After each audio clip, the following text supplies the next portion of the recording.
আজকে আফসোস হয় বিএনপির প্রতি যে বরঞ্চ এইটাতে পাশ কাটিয়ে আজকে সারা দেশে ছাত্র দলকে বিগত সরকারের মতো ছাত্রলীগের মতো লেলিয়ে দিয়ে এই জিনিসটাকে জুলাই সনদ বাস্তবায়নকে পাশ কাটিয়ে আজকে বাংলাদেশে তারা ৭২-এর সংবিধান যেটা সাবেক প্রধানমন্ত্রী গণতন্ত্রের মানসকন্যা বেগম খালেদা জিয়া বলেছিল জনগণের সরকার যদি ক্ষমতায় যায় তাহলে আমরা এই আওয়ামী লীগের এই ইশতেহার ৭২-এর সংবিধান আওয়ামী লীগের ইশতেহারকে আমরা ছুঁড়ে ফেলব।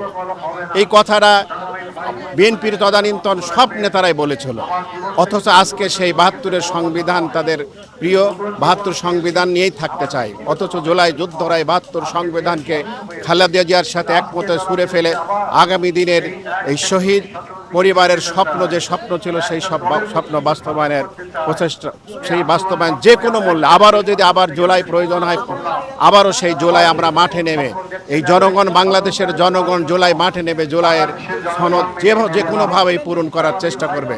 শেষ কথা আমরা মাননীয় প্রধানমন্ত্রীকে বলতে চাই, তিনি জুলাই যোদ্ধা, তিনি দেশের মানুষের সাথে সংগ্রাম করেছেন, অনেক কষ্ট করেছেন তার পরিবার। আমরা বিনয়ের সাথে অনুরোধ করতে চাই, আপনি মানুষের ভাব, মানুষের কথা, মানুষের আবেগ, শহীদদের বাবা মায়ের পরিবার সহ তাদের আবেগ অনুভূতির দিকে তাকান। আপনি ভারতের আধিপত্যবাদের শিকার হয়েন না, আপনার মা এটা করে নাই।